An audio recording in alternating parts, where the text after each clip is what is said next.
Shpresa dhe ëndra e kote klerikëve, që nga dita e pare sundimit të tyre të ndyrë, do me thënë Khomeini dhe më pas Khamenei, ka qenë dhe është asgjësimi i PMO-i. Gjatë ekzekutimeve masive të merruese të fillimit të viteve 1980, ata pretenduan vazhdimisht se kjo lëvizje ishte shkatëruar dhe se nuk ishte mbetur më askush.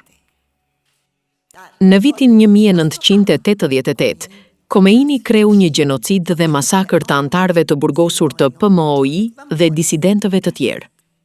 Madje duke shkruar me dorën e tij për mujahedinët se ata duhet të asgjësohen shpejt. Synimi ishte asgjësimi i një force të mirë organizuar dhe me përvojë pranë kufive të Iranit, e cila mund të, në koordinim me kryengritjet popullore, të sillte përmbysjen e regjimit.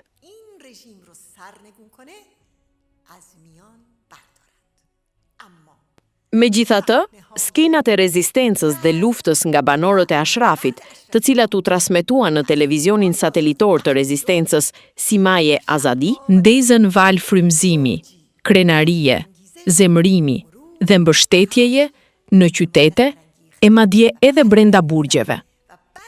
Përkundër asaj që synonte regjimi, gra dhe burra liridashës ju bashkuan kësaj lëvizjeje.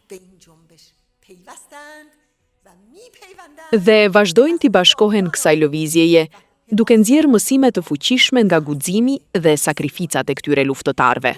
Kjo është pikërisht ajo që e bën regjimin të dridhet.